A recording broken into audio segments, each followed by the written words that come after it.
let's dive into Warhammer 40k.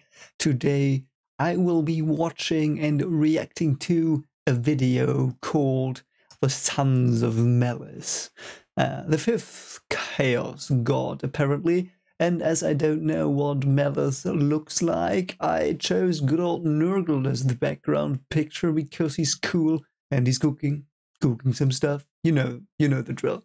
He's cooking some stuff. But before we start, and it's gonna be a reaction to Weshammer, and I've not reacted to him, I think, so let's see how he's doing. And yes, Oculus Imperia will be also a channel I will be reacting to in the future. Don't worry, I'm going through some other creators currently, and this was requested a lot, so I just thought, why not start with Weshammer here on Sons of Malice. And yeah, also thanks to all of you for pushing me to 2,000 subs. That meant a lot to me, and I'm very happy. And yes, thank you for always also taking the time to comment on stuff. And I will make sure to read every comment all the time. Don't worry. Sometimes I can't write so much because it's more like you explain stuff. But I read everything, and I'm very thankful for everything you write. And yeah, also, if you are interested, there will be a live stream tomorrow. So on Tuesday, 25th, in the evening, at least German time, and we will do some fun stuff. I don't know what yet, some horror stuff, perhaps play some Deathwing or something like that. And if you have suggestions for what we will do in the live stream, go to the 2,000 subs video and comment it there what your suggestion is. And tomorrow I will do a poll, and we will just figure out what we're gonna do to have some fun. Anyway, let's get into the Sons of Malice. And first thing to say is that Malice is something like, just what my associations with this before we started is like, Malice is special because you have to want Malice. Like, it's a very cognitively, like it's higher cognitive function, Malice. Like, you have to intend it, you have to plan it, like murder. By the legal definition, you have to intend it. So Malice is something that can be very, very nasty. So let's see what the Chaos God for that is and what they do to others. Let's go. So we have a man here that is probably Weshammer, and I'm sure Weshammer will explain us all about the Sons of Malice, the fifth Chaos God. And by the way, it was so weird when I read Infinite and Divine, because they were always talking just about Slaanesh, even though it started like shortly after her birth, or his birth, or its birth. So yeah, let's see what this one is. If you're even the tiniest bit familiar with Warhammer 40k, then you can definitely name all of the Chaos Gods, right? Yes, we got Khorne, Lord of Skulls and Blood, Grandfather Nurgle, Lord of Pestilence and Disease, Tzeentch, the Architect of Fate and Changer of Ways, and Slaanesh, the Dark Prince and Lord of Excess. But what if I was to tell you that there was actually a super secret fifth Chaos God? One that absolutely hates his siblings and wants to burn the Pantheon to the ground. A Lord of Anarchy and Destruction, whose followers fight against not just the Imperium of Man, but actively go out of their way to hunt down the followers of the other gods. How? Are the other Chaos Gods not infighting all the time as well? I think I remember that, but yeah, this dragon thing is cool. This dragon behemoth is eating this thing. I assume this is from another Chaos God. Might be Slaanesh or Tzeentch, don't know. I speak, of course, of Malice, the renegade god, one of the most cryptic and mysterious divine entities in the entirety of the Warhammer 40k mythos. Now, despite having only been mentioned a handful of times in a couple of different obscure sources, this dude is by far one of the most popular characters in the entire fandom. Really? Not a day goes by that I don't get at least a dozen people either asking me to cover him in my comment section or posting their crazy out there theories about his true nature. No, Malice is not one of the lost Primarchs, quit asking. But who is Malice, and what is he all about? Who are his twisted, cannibalistic followers that are able to summon him into our universe? And the biggest mystery of all, is Malice actually canon, or was he squatted out of the story? Yes, I have heard that. I think someone told me in the Slaanesh video that Malice is very often hotly debated. So let's see what he says. Well, today we're going to be getting to the bottom of that and a whole lot more, as there's a lot of misinformation about Malice out there. Oh, but no. first, a quick shout out to this video's sponsor, and then we're going to dive headfirst into the grimdark.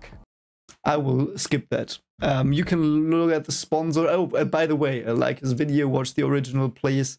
Because obviously I'm just reacting. This is not my, the video is not my content, so please give him a like as well. If you give me a like, which you should as well, if you enjoyed this, and subscribe, so we get to more than 2,000. But yeah, so I will skip whatever he's advertising. Don't want to bore you. As many of us are well aware, the four ruinous powers are not the only malevolent sentience that exists in the realm of chaos. There are dozens, perhaps even hundreds of lesser chaos entities that are ludicrously powerful in their own right, but nowhere near on the level of an actual chaos god. That's However, true. if the rumors are to be believed, buried deep in the shadowy places between the planes dominated by the primordial frick is four. that? Wow, what the frick is that? It looks so cool. It looks like a demon forge, where demons are forged. Exists another, feared by all the rest. An entity whose name is only Hello, whispered in mate. secret by even the most devout followers of the Okay, he ruinous looks powers. like a Primarch. A creature of unimaginable strength, who seeks not victory through domination, but outright oblivion through eradication. A renegade, I a see. lost shadow, a parasite, whose power and hatred grows exponentially with every ill-gotten victory by his hated siblings. I speak, of course, of the Why? fifth chaos god, known simply as Malice. But what exactly is Malice, and what are him and his followers all about? Why is that one having a normal name? Like, why is he called Malice? Why is he not called Malignancy Pritz? I don't know. You know what I mean? Like, Slanesh isn't called Lust, so, or Gluttony, or Nurgle. Yeah, he's called Nurgle. Like, what is that? That is the weird sound like that a frog makes when the frog has eaten too many flies and they are stuck the back of his neck, and they're like, oh, Nurgle, you know, or like a what are they called? The weird things in Warcraft universe. I forgot, but you know, why is he called Malice? Perhaps that's a sign of his, of him being intelligent, because malice is something you have to do with your mind and not your emotions. I don't know. It's so weird. That's so weird. But anyway, I'm sure we will learn about that. But yeah. Now, if you've been part of the weird. community for longer than a week, then I'm sure you've seen his symbol of a black and white skull posted somewhere on the internet. No. Malice is the renegade god. He is known as the outcast, the lost, the hierarch of anarchy and terror. Once described by one of his early concept artists as like Korn, but way more evil. So yeah, that's as well. That's he is evil, yes. And he looks like that, or his ding-dongs look like that. I mean, look at that. Red eyes, rotten face, space marine armor apparently. So corrupted space marines perhaps. I don't know. He's often depicted as a chaos god of anarchy, whose followers adorn their armor in black and white and hold the number 11 as sacred. Malice is a gluttonous god that demands 11 ritualistic Legion? sacrifice be made in his name every 100 years Oh, that in looks so order sick. to forge legendary warriors known simply as the Doomed Ones. These immortal champions, forged in his name, will lead his sons to certain victory. Great. Unlike the other chaos gods, who are locked within the realm of chaos and can only interact with the material realm through their fanatical followers, the followers of Malice have demonstrated the unthinkable ability to literally summon him directly into the material universe. What? That is far too overpowered. So either he's pretty weak or it's too overpowered. Because seriously, if they could just do that, wouldn't he just maul everything? Not even maul. He would just kill everything. He would probably pull out 1,000 guns and spears and just nuke everything. The summoning of even greater demons is said to be something that can only be done by particularly large and what the powerful frick? cults, Oh, it's one of entire those. planets that have completely dedicated themselves to their worship and willingly offered their souls as payment for even the moon next to briefest a of moon. manifestations. As far as we're aware, the summoning of any of the other chaos gods is a complete impossibility. And Yeah. unfortunately, that's about it. That's pretty much all we actually know about Malice. The concrete Really? sources we have access to are incredibly limited. Malice himself was only ever mentioned in one canonical source in Warhammer 40k.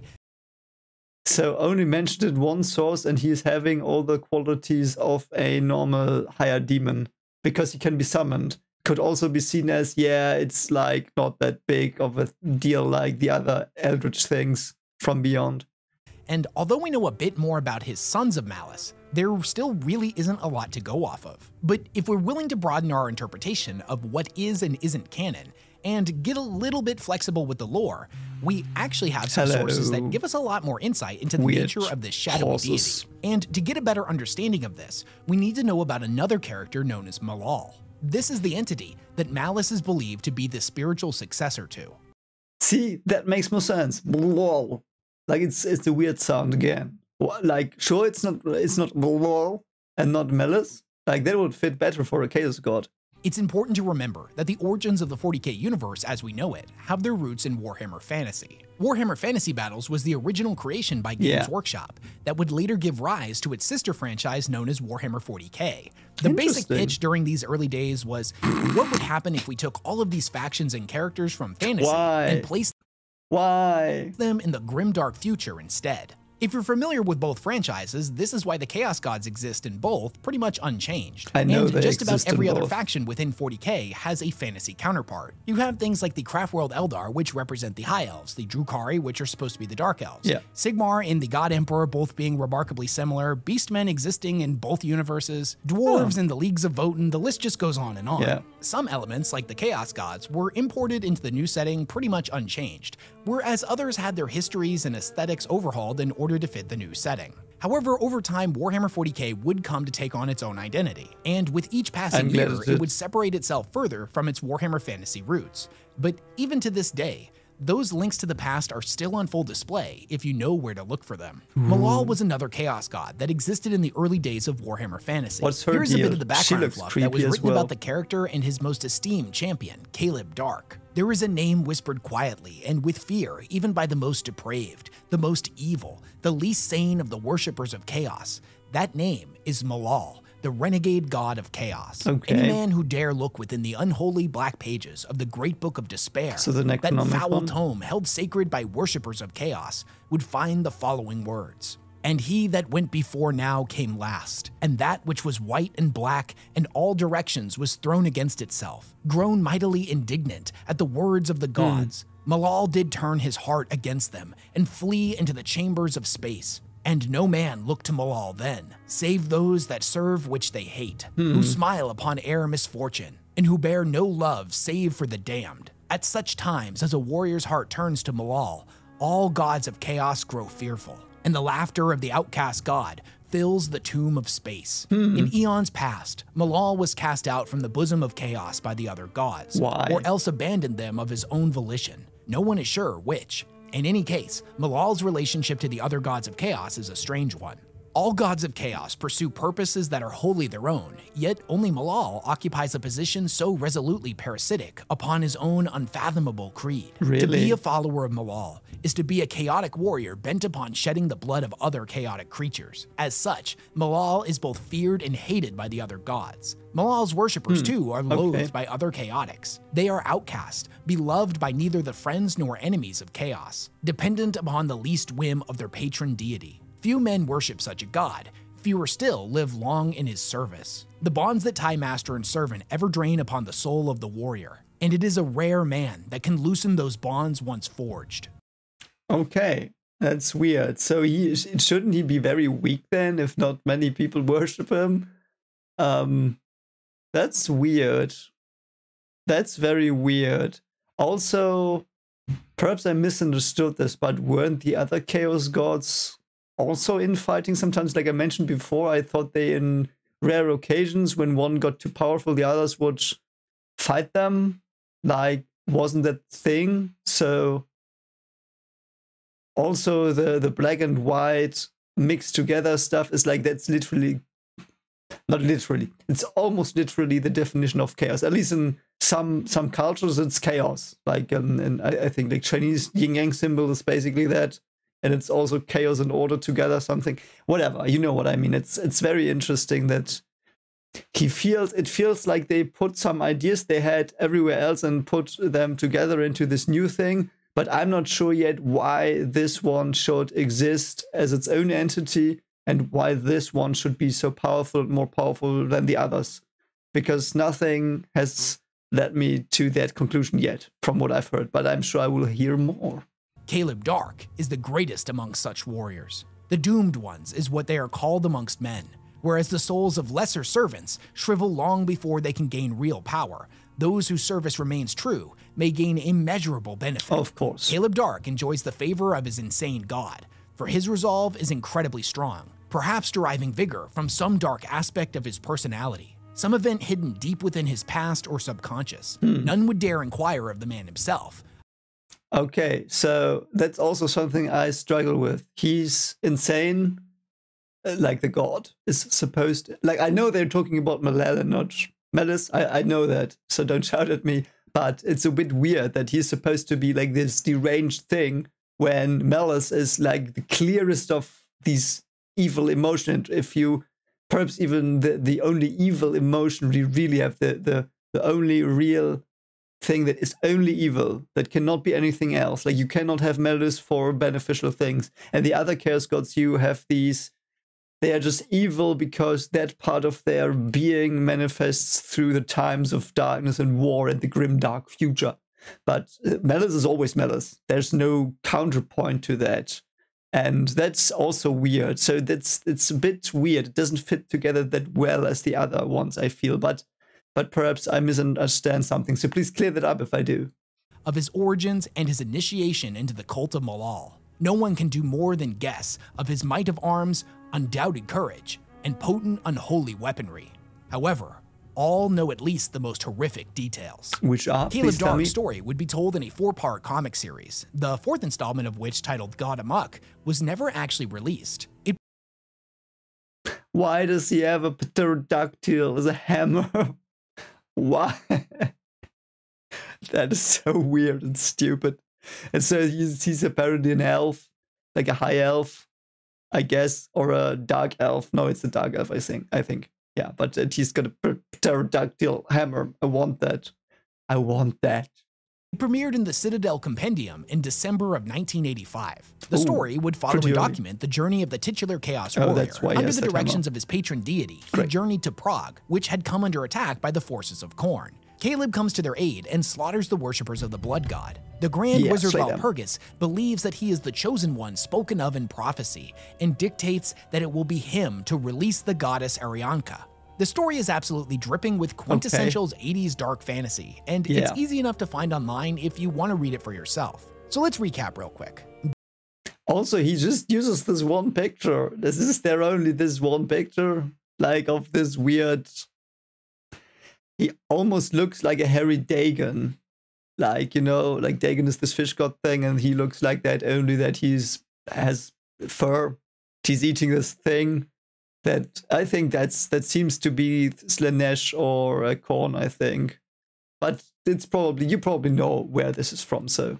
Both Malal and Malice are renegade chaos gods of anarchy, whose followers owe no allegiance to either side. Both of their exalted warriors are known as the Doomed Ones, and both entities share the exact same symbol of a black and white skull. There is no doubt in my mind that Malice is the spiritual successor to Malal, but what happened to Malal originally? Why was he not included in Warhammer 40k if so many of fantasy's factions, characters, and deities would survive the transition to the grimdark future? The long and short answer is legal trouble. You see, copyright concerns had arisen at this point on who exactly owned the rights to these characters. Was it Games Workshop, or was it the original author of the comic? Probably the original author of the comic. Like, if you think up stuff, it's yours. Like, shouldn't that be the case? Like, if anyone else used the stuff from my horror stories, like my created monsters, wouldn't that be like also copyright infringement? I would think so. So, like, of course, it should be the comic book author, if that's his creation, of course. Only then, you know, if he created stuff, it should be his. The important thing to bear in mind is that around the time that the character of Malal was first introduced to the community, Chaos itself hadn't been fully fleshed out yet, even all the way back then in Warhammer Fantasy. Oh God, it the looks concept so was still malleable. The image on screen is a page from the first edition of Warhammer Fantasy Roleplay, wherein there's a couple of brief mentions on different deities that can be Arianka, there she is again, was defeated and imprisoned by an unnamed chaos god, and it is said that she lies in a crystal coffin, hidden somewhere in the old world. So she's basically Dean from Oracle of Seasons. Many places have claimed to have found her coffin over the centuries, the most recent, according to rumor, being Prague. Oh, that's how it's written, Prague. It is also said that she can be freed from her coffin only by means of some crystal keys, of course, whose location has never been found. It is not even known how many keys there are and whether they are hidden together or separately. So she's like a maiden, holy grail, perhaps. Like, why would you try to find her? Is she important? What did she do? What did she do? Oh, there's Malal, renegade chaos god, yeah. Be found in the old world. Nurgle, Khorne, and Malal are listed as 3 possible chaos gods, and the reader is told to stay tuned for a future supplement known as the Realms of Chaos that would further elaborate on them. By the time this supplement would finally release, the legal trouble surrounding the character would have begun and concluded. Thus, when the Realms of Chaos finally hit the shelves 2 years later in 1988, Malal was not included. Rick Priestley, who was one of the 3 inventors of the original Warhammer Fantasy Battle and played a major role in the production of its counterpart that we know as 40K, said this when asked about the legal troubles surrounding Malal in an interview conducted by the website Realm of Chaos 80s. Yes, Malal was invented for a comic strip without any reference to the actual Chaos gods. I think the comic strip author just wanted to set something up that wouldn't muddy our background and which he could manipulate as he wanted. Yes, Whoever arranged the deal didn't think to make it clear that the work would be a genre piece and hence Games Workshop property. And when it came down to it, the author claimed ownership of the IP and GW had to abandon it. Oh.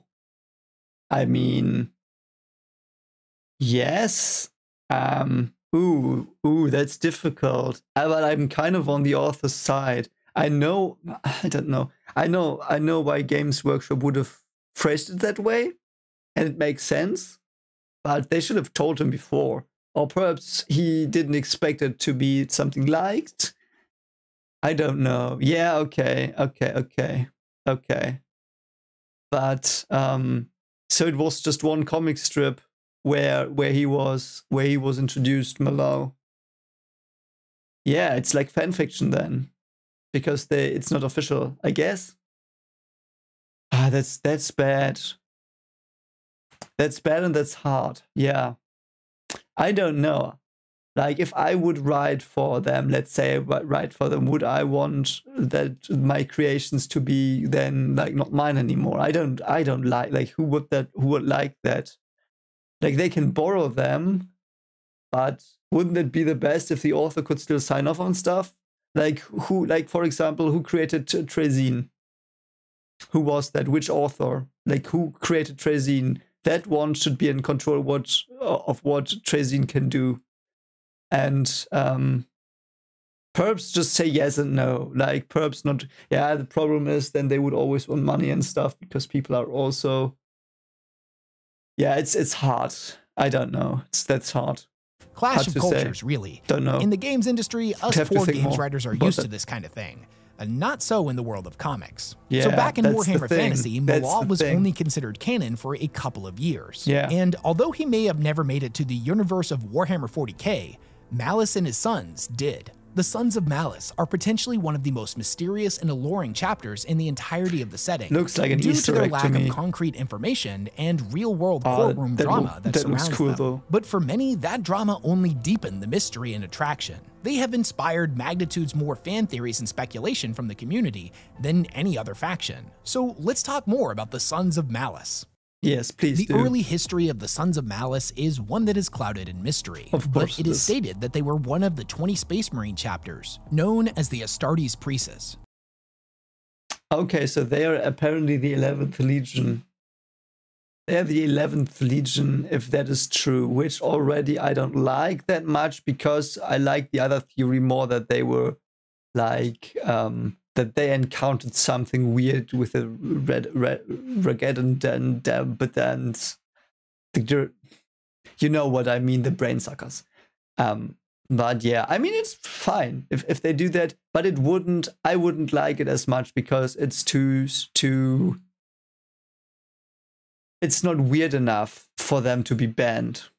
Like, I don't know, but the problem here is, I think I have the feeling a bit that I just don't know the more complex backgrounds currently. Perhaps I will get them in a moment, but this is perhaps too surface level to really judge it. And if there are so many people doing theories and hypotheses on this one, I'm sure there's a lot more there than I understand right now, because currently it's just, yeah, there was a line or two and they liked it, and this is an homage a bit to the author, because perhaps whoever made this was like, yeah, the author was kind of right to ask for those things, the rights to his property, so to speak. And yeah, I agree, let's put them in here as a reference, as an Easter egg. But I don't know. That's the feeling I currently have, which is not bad. Like, that could be cool. But yeah, the 11th Legion, and yeah, it's a bit, I don't know, it's too convenient. Who were made with the specific goal of guarding the Eye of Terror. By this point in time, Abaddon the Despoiler had launched many of his Black Crusades that inflicted unquantifiable amounts of damage to the Imperium.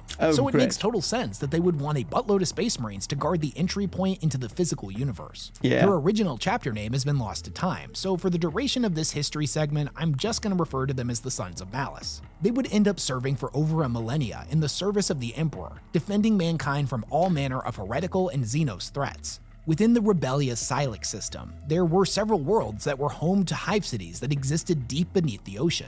Traitorous heretics had infested these hives and threatened to depressurize them, condemning the entirety of their population to a watery grave. It was the Sons of Malice captain of the first company, Cathal, and the warriors under his command that were instrumental in the scouring of the traitorous forces from these worlds. This all happened during the Silex 225th campaign. After these events, the First Company would honor their accomplishments through a prolonged period of celebration led by their captain.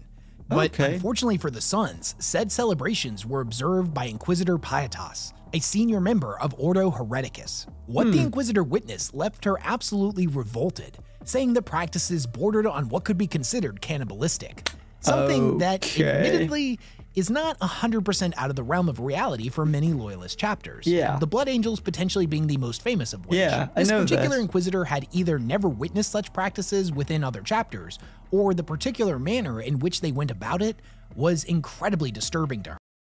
Why would that, like, how disturbing can that be? Like, you could eat them alive, yes.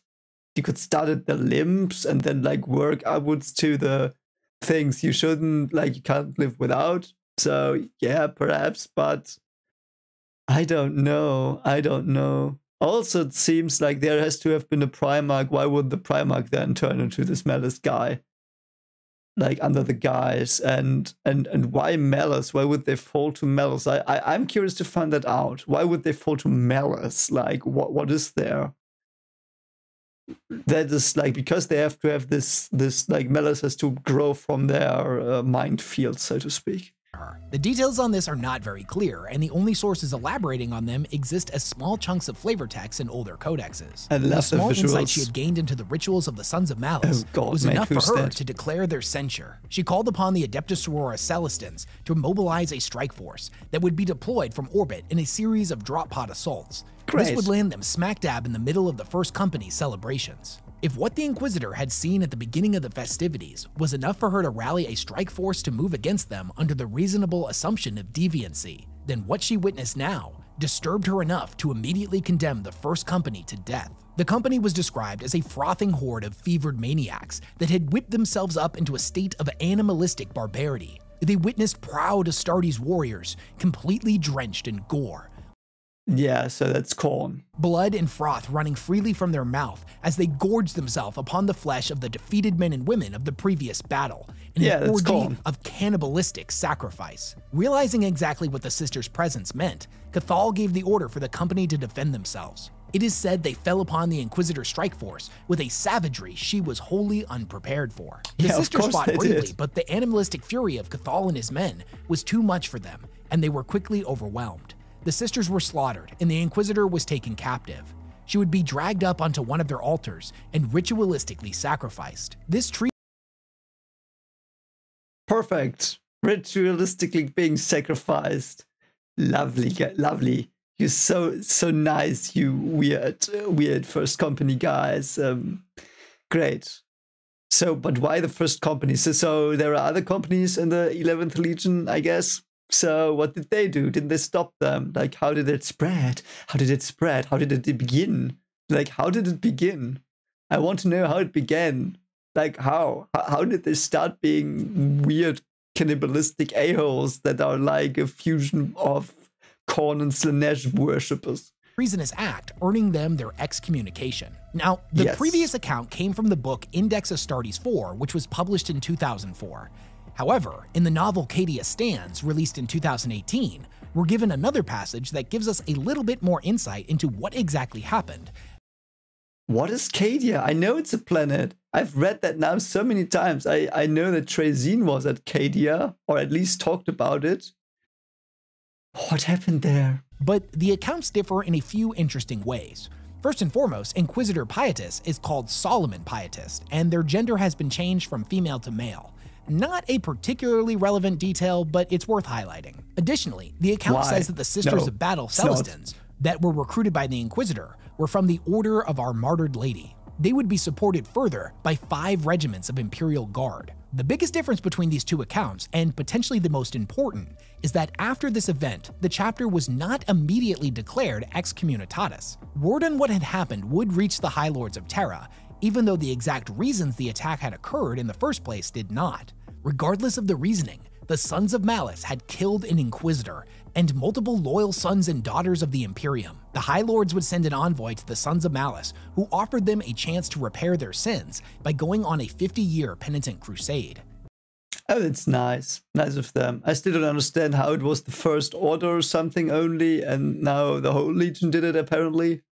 I don't know why. Their chapter master at the time refused their offer, as from his perspective, neither he nor his brothers had committed any sins, and though loyal subjects of the Imperium was trying to turn their back on them. He told the envoy that they would accept no censure and do no penance. This was not a declaration of war, however, as the chapter master was described as an incredibly honorable man and allowed the Imperial envoy to depart unscathed. You see, the tradition of cannibalizing the enemy was something that was deeply rooted in their culture, as it had been practiced on their homeworld of Skelis for thousands of years, even before the chapter was formed. The Sons of Malice carried on the tradition, even though they didn't speak of it openly with outsiders. The real tragedy is that if circumstances had been different, the Sons most likely would have been forgiven and remained loyal. However, shortly after the envoy departed, the report from the Inquisitor themselves made it all the way to Terra. Yeah, okay, I get it. It's very word-bearer-y, like that's a bit similar, that they had some ideas that were not in line with the Emperor, though why would he care that they'd cannibalized? Like, perhaps I don't know the Emperor well enough yet, like, because I've only heard some stuff about him, but the word bearers had the problem that they just didn't conquer any worlds with their methods, and that was one of the points that was brought up in them having this, like, their ways of life like eradicated from them when they were humiliated. One of the points, at least. I imagine if you cannibalize stuff, you're pretty efficient in like attacking stuff, so that's going for them. I mean, so why this harsh? Probably because they ended the Inquisitor. That's probably a very, very bad thing to do, but I don't know. His words were urgent and frantic, speaking of acts of diabolical hedonism that reeked of the occult. With war so close to the Eye of Terror, the High Lords were not willing to take a chance, and within 2 months, an extermination fleet arrived in the Skelis system. The Sons of Malice would escape their judgment upon a battle barge known as the Labyrinth, but their homeworld was left undefended, making it easy prey for the forces of Cadia that scoured the planet of human life in a brutal campaign of fire and murder. On the run and with nowhere to go, the Sons of Malice fled into the Eye of Terror. They had no kinship with the other traitors that were being hunted by the Imperium, thus they fought off both of them for centuries, until at last, Abaddon the Despoiler managed to bring them about to his cause. They had been driven directly into the arms of the enemy they were created to destroy. It was sometime after this that they would abandon their old chapter name and instead be reborn in the image of something far more sinister, a patron deity whose name is only quietly whispered with fear even by the most depraved, evil, and insane worshippers of chaos. The Lord of Anarchy, Destruction, and Terror, Malice, the renegade god. Okay. This sounds like it's a deity. It's not a god. It's like a thing you worship, and it might even be a big demon lord thing, but this doesn't feel like a chaos god, though a very, very, very interesting demon thing. Or perhaps a half god or a demigod or something like that. It sounds like that. At least for me currently, but I love the backstory. I still don't think, like, it would be cool if that was just part of the 11th, like part of the 11th Legion broke away, and that led to them being weakened when they fall for the Radagadudin things or something, or they turned against the Emperor or something like that. Because we haven't heard of the Primarch as well, because that would have been like, wouldn't that have been the most important thing? Or is the Primarch the dude who was so honorable, but it was another name that Weshammer used here, and I just didn't understand that. Perhaps I'm confused some terms here. So correct me in the comments if you would be so kind, but yeah. With their homeworld destroyed, they would begin a tradition of meeting once again every 100 years on the Labyrinth, the battle barge that had shepherded them to safety. This was a ritual the Sons of Malice took very seriously, and it is said that no matter what they were doing or what blood needed to be shed, they would drop everything to journey back here. We are given a bit more insight into this ritual through the short story titled The Labyrinth. I'm sorry, it's like do you know Asterix and Obelix? I don't know if that's the name in English. Where there's this book about them being in Britain, and there's like they're fighting, but every time at 3 p.m. they are drinking tea. And it doesn't matter what they do. Like they're fighting of the Roman soldiers, and suddenly, oh, tea time, and they just leave, go to tea. Sounds like that a bit, but far more sinister, brutal, and daunting. So, by Richard Ford, which was published in the Heroes of the Space Marines anthology series released in 2009. And considering that this short story is the best source of lore that we have on the Sons of Malice, surprise, we're going to be doing a quick grimdark story hour. Yes! The story follows the Sons of Malice Space Marine known as Invictus, who seeks to prove himself this night and have all of his brothers witness his greatness firsthand. The story opens with all of the Sons of Malice coming together aboard the Labyrinth, a gargantuan beast of a ship that was covered with dents and surface burns. And Invictus thinks to himself that it is a wonder the ship survived at all, as it was floating loosely in space and was completely undefended from the prowling Imperial forces. In order to properly conduct their blood rites, each and every ship that has arrived has come bearing hundreds of slaves that they have taken from across the cosmos. It was said that amongst their ranks were members of every known sentient Xeno species. Great. The slaves and the Sons themselves are loaded into Thunderhawks that cross the void into the Labyrinth's docking bays, where they then corral their quarry into its great halls. Their ritual comes in two parts. First, the feasting in Glory to Malice, where the Sons remove their armor and descend upon the gathered slaves, gorging themselves on blood and gore, and then heaping the discarded remains onto the pyres.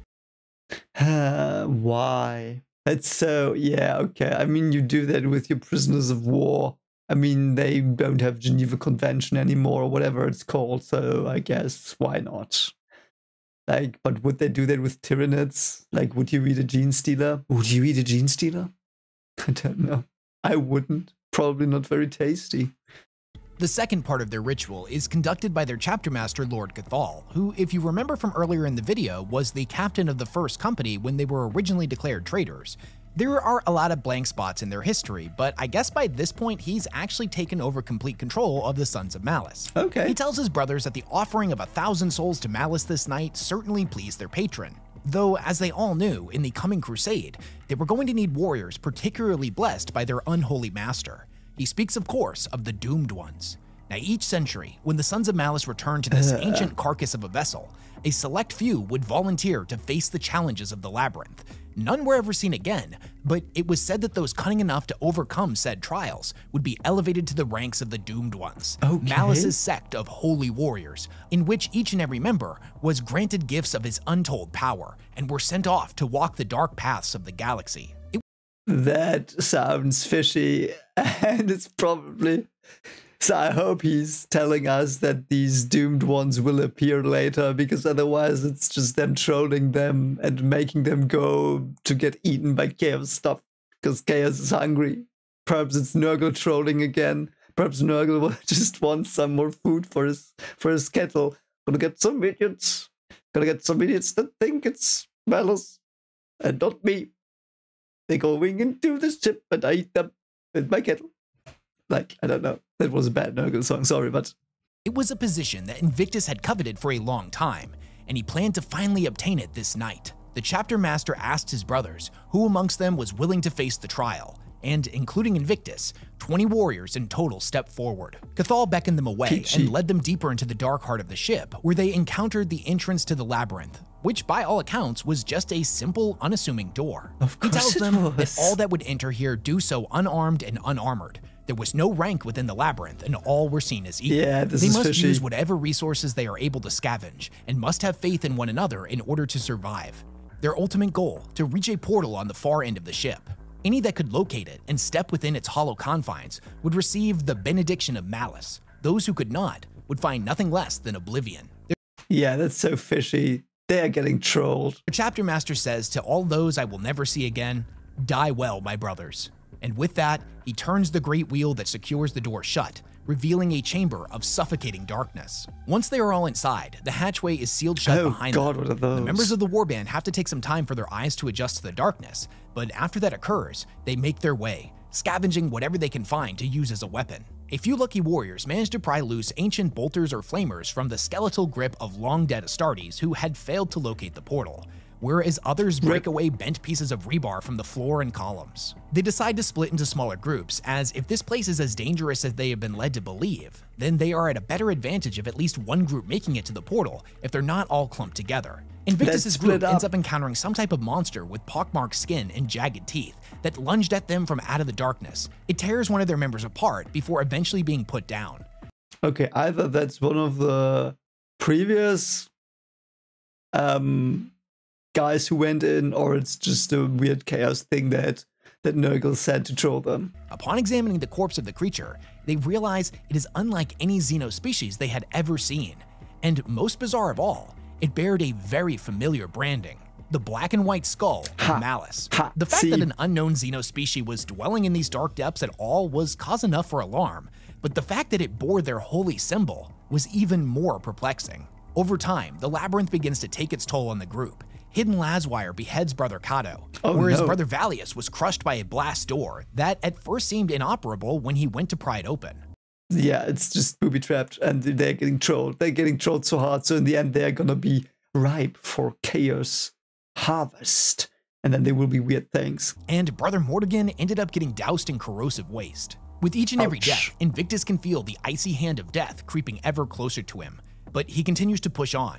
If anyone was going to survive this trial and become one of the exalted Doomed Ones, it was going to be him. Eventually, they found themselves at the entrance to a large chamber, its floors peppered with huge holes. Despite the pitfalls, there didn't really seem to be any traps. Invictus is incredibly nervous, however, but he doesn't realize why until he suddenly notices that the stench in this room was identical to the one that was coming off of the beast from before. Yeah, it's in that moment of realization that one of the creatures lunges from the shadows at him. The attack is met with volleys of automatic fire from his battle brothers as more of the creatures begin to funnel into the room. Yeah, they look very like, this is lovely. I love this design. It's so disgusting. This is so good. I love it. What became of you, my brothers? In the ensuing carnage, one of the creatures manages to get the upper hand on Invictus, tackling him and knocking them both over the edge of the pit. Invictus strikes the ground hard, knocking him unconscious, whereas the creature ends up impaled on some bent and twisted shards of metal at the bottom. Some amount of time goes by, and eventually he comes to. He readies himself to move through the darkness and find a way back to his brothers, when all of a sudden, a hand reached out of the shadows and clasped his arm. It was another son of Malice, but one he had never met before. Unfortunately for this warrior, he is clearly undergoing the telltale signs of mutation. His arms are covered in weeping pustules, and there's fledgling talons poking out from just under the skin. He asked what happened to him. The warrior tells him that they were trolls. They are what is hunting and stalking the corridors. Prolonged exposure to the labyrinth starts to change them. Yeah, he had volunteered for the it's trial chaos. a century earlier and warns him that their chapter master was not telling them everything they needed to know. That him and 5 of his brothers had made it all the way to the portal, but after one of them passed through, it ceased to operate for the rest. They had been trapped down here for a century, and he was the last surviving member of his unit. But as Invictus could see, due to the warp-touch nature of the labyrinth, survival meant nothing. Yeah. It wouldn't be long until he joined the ranks of those monstrosities. But he might go to the portal to be an even higher weird demon thing that prowled in the dark confines of the ship. Invictus asked the Astartes which way was out, and he points in the opposite direction, telling him that he wouldn't make it as that path took him right through the hive of other mutants. Before he's able to leave, the man asks him if there's a favor that he could do for him. Without any more words between the two, Invictus raised his bolt pistol and fired a single shot, before turning and walking off into the darkness. He works his way through the tight confines of the ship, the scent of the creatures and the sounds of distant bolter fire growing stronger the deeper he goes. Eventually, he comes to an opening where he finds another group of his brothers fighting off against the mutants. One of the Marines is firing bouts of billowing flames into the horde with an ancient flamer he must have scavenged. And to Invictus's surprise, he recognized him. It was Janaris, his oldest friend, who he had known since the day they were both recruited on their homeworld of Skelis. Yeah, of course. And only one of those two can now go through the portal, and that's the problem they will face in the end, perhaps.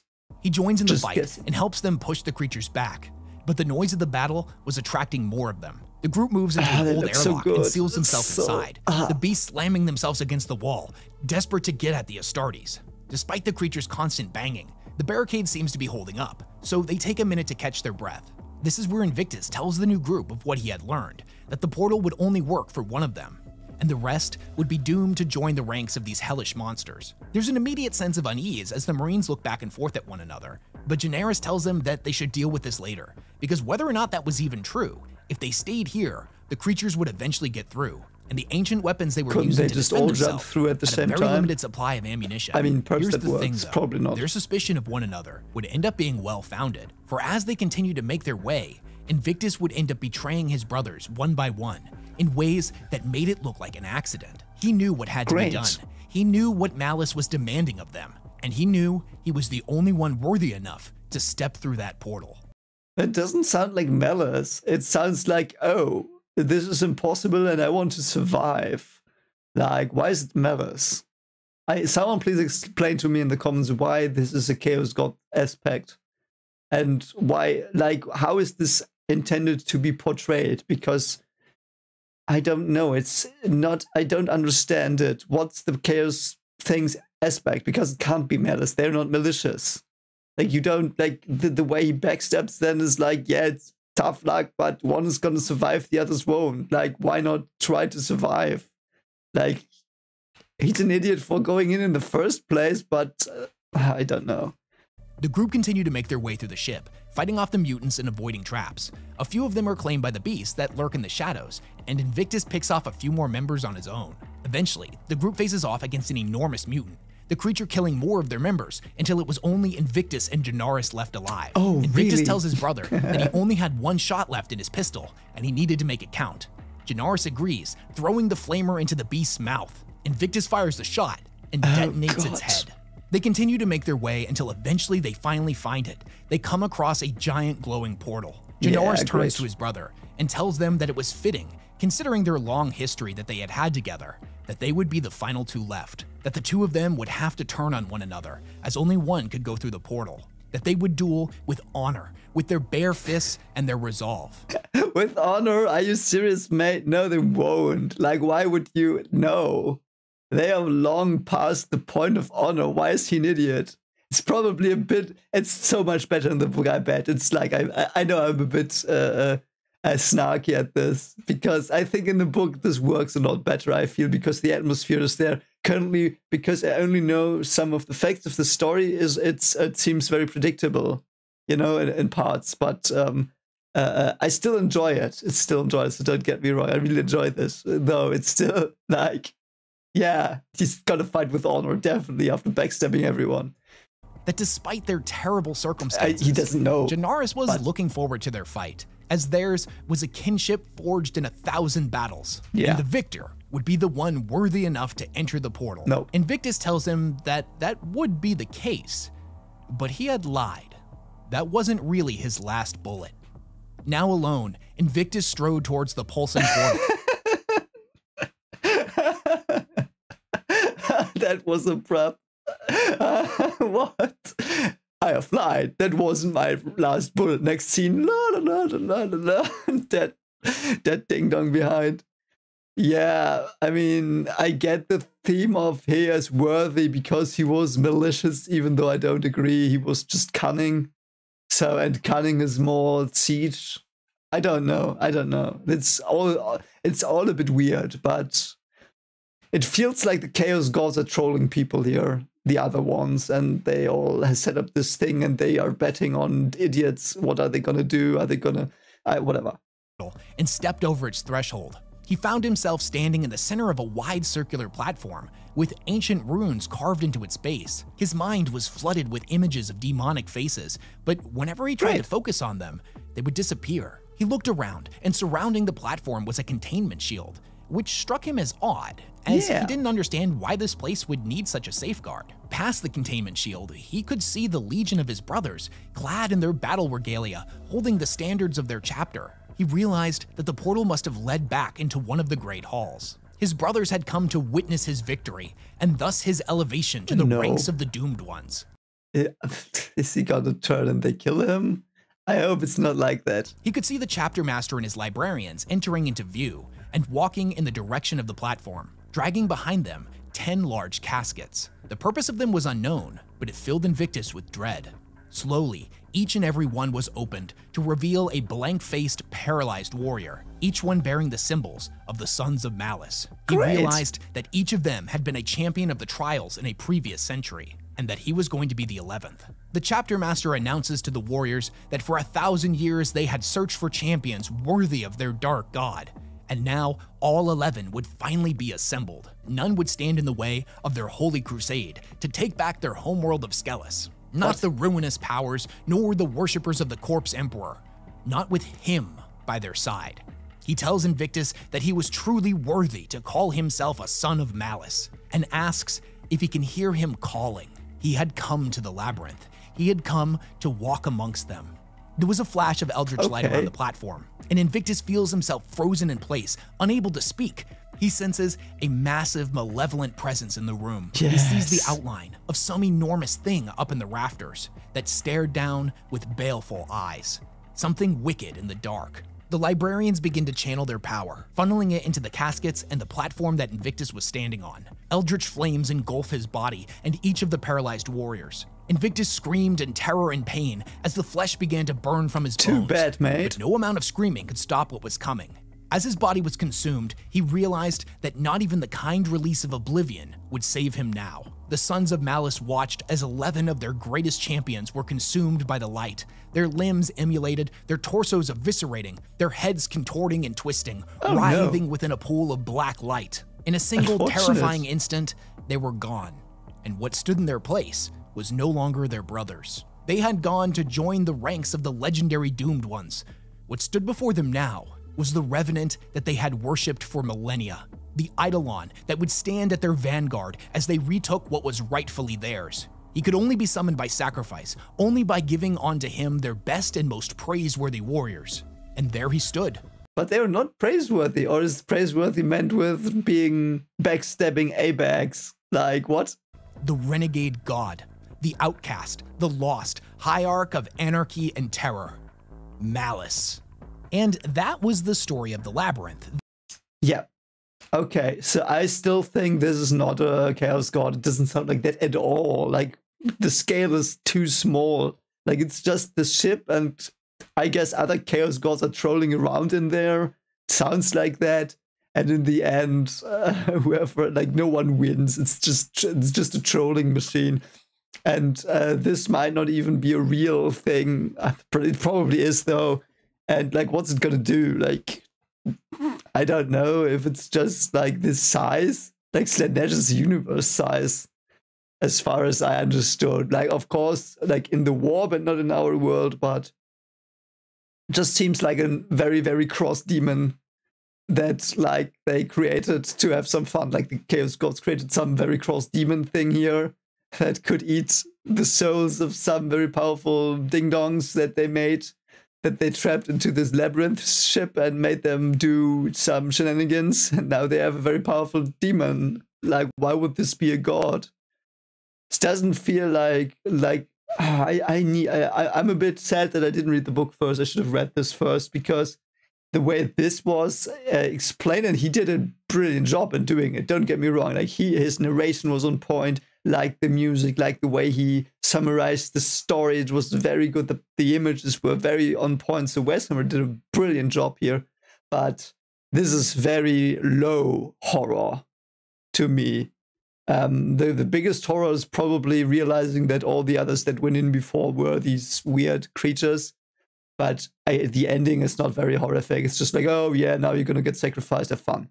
Like, perhaps because I've read stuff like that 1,000 times, it's nothing. Like, I'm just like, yeah, okay, it's cliche, and that is perhaps a bit harsh, you know. And perhaps I'm a bit harsh on this one, this idea. But it seems to me that there is a lot of potential about this Malice thing, and there can be very, very many very cool ideas. But the way I've heard them used now here in these, but perhaps he's skipped some stuff, but the way they were used is not as good as the other ideas I've heard in this universe used. So the idea of Malice could be very cool, but the how it is done is a bit lackluster in the way, to me, that it doesn't feel special. It's just a bit generic horror stuff. Like, it's generic, guys go into ship, bad things are coming, in the end it turns out all of it was for nothing, and they are going to be sacrificed to Cthulhu or Dagon or whatever. I don't know, but I like the idea of these very powerful demon entities from the chaos. But I don't have the feeling that this is a Chaos God, not in the slightest. There was nothing about this that made me think this is a Chaos God. Because perhaps it's also the writing from people like the guy who wrote Infinite and Divine, where, like, the hints at Slanesh and the vastness that was, and all of that felt a lot more alien and transcendent and stuff. And this is just the big thing comes now, and you get horror visions from the big thing. The big thing is just a big red man. I don't know. It's more like a red ogre. I know it's just an image and it's probably a bit more creepy, but I don't know. What do you think? Do you think this is, like, what do you think about this? Because, you know, I'm completely new to this part of Warhammer 40k, and this is the first thing where I say great potential, but what I've heard and seen is not, the potential wasn't used yet, not in the slightest. Like, there's a lot of potential there, but the way it's done is many things that sound a bit cliche. The most complete. Oh, sorry, and a bit unfinished. So I hope that some other writers will tackle this again, perhaps, and do more with it and think through this Malice idea more, because I like it. Because having Malice as something like a Chaos God, that in itself is very interesting. And I said that in the beginning as well. Like, Malice is because you have to want it. And you have to want it just for the sake of it.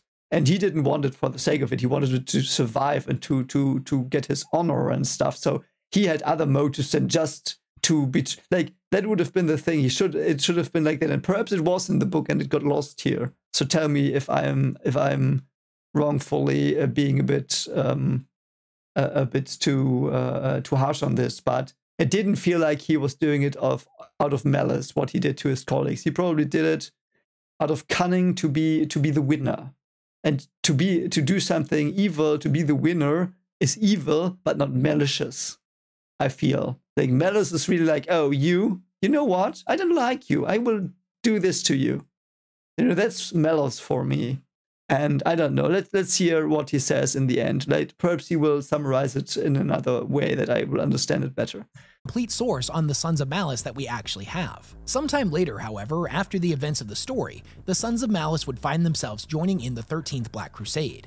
Their role is detailed in chapters 2 through 6 of the novel Cadia Stands. They are presented the opportunity to ambush the ships fleeing from Cadia, and they take an absolute perverse delight in their slaughter, as they routed them to the Battle of Faith's Anchorage. These Cadians had no idea the sins their ancestors had committed against them, how they had scoured their world, killed their way of life, and drove them into the eye of terror. But the Sons of Malice were more than happy to teach them all about it through a campaign of terror and slaughter. An interesting, albeit disappointing note about this particular story is that at no point is the actual deity of Malice mentioned or even referenced. This doesn't necessarily indicate a change in canon, but his absence was definitely a bit disappointing. One thing that does seem to be pretty consistent in this depiction when compared to the older lore is the taking of slaves, as their assault on Faith's Anchorage included the deployment of thousands of slaves they had kidnapped from the world of Agrippina's hive forges. They injected them with stimulants that turned them into frothing lunatics and set them loose on the loyalists before deploying in a drop pod assault. They were ultimately victorious and killed every last one of the Cadians.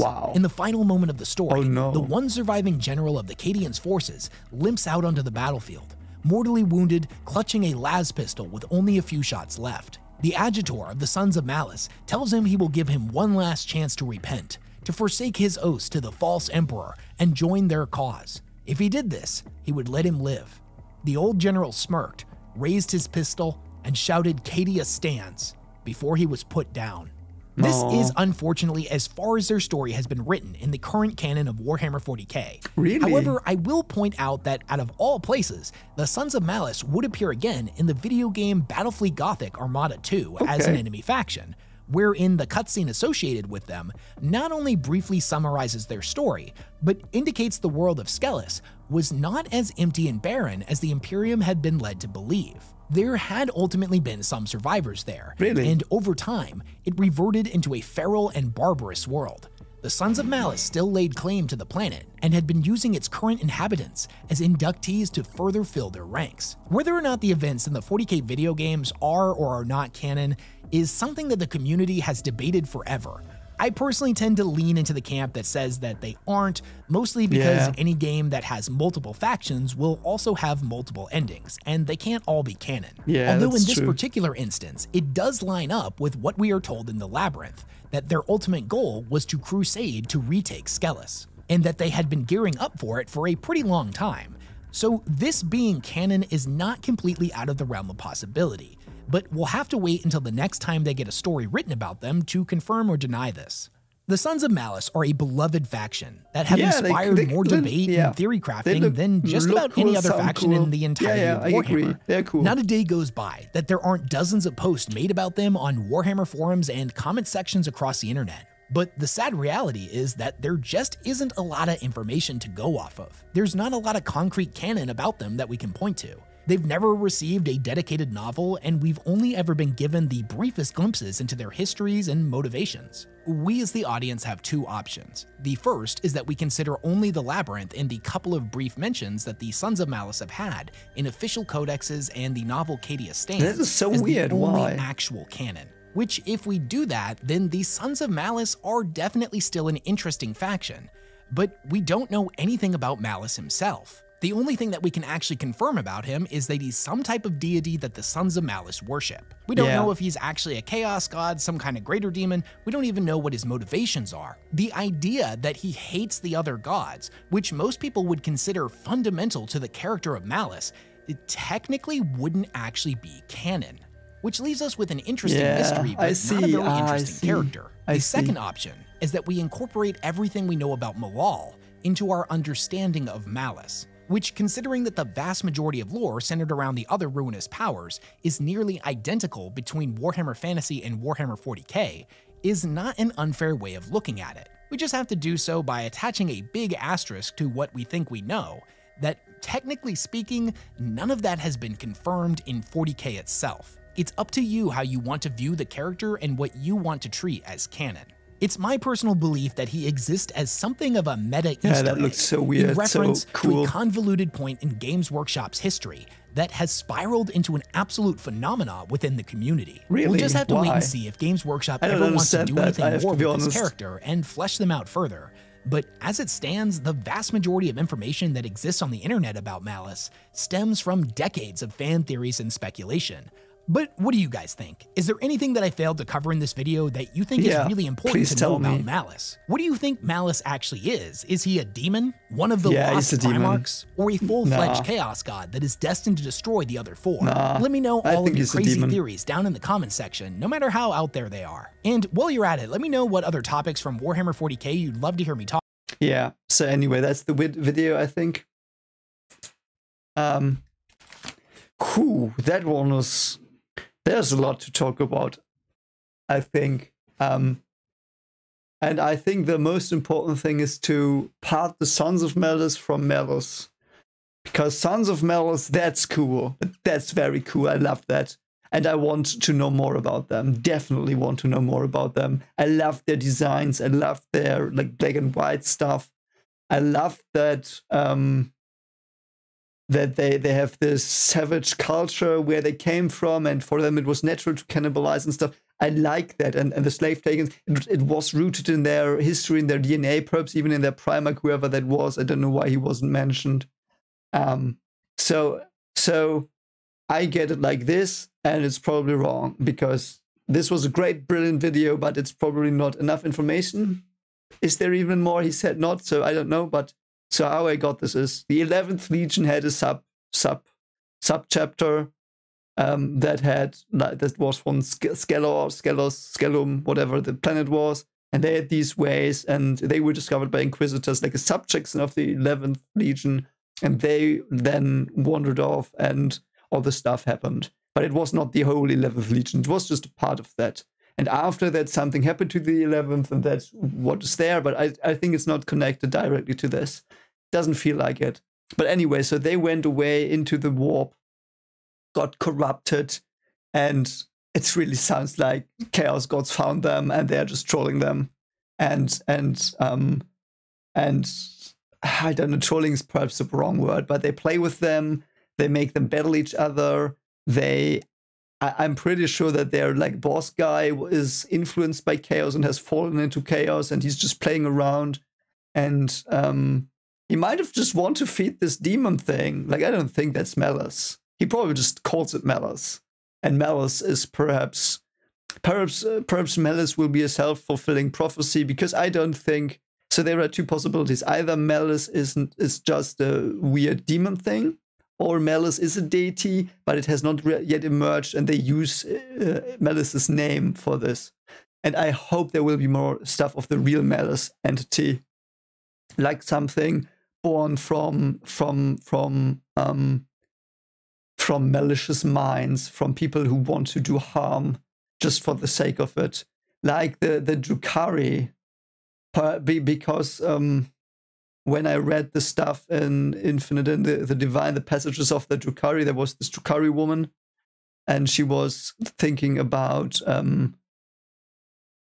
she was more like having fun with like, she was more sadistic. But I feel like Malice as a concept is great. Hope it is more, there is more coverage of that in the future. I want more of that. I want more of the Sons of Malice, but I don't think it's that easy that, yeah, they have created a new Chaos God, or have fallen to him or her or whatever. Like, that there are so many holes in that, I feel. So I won't judge it. I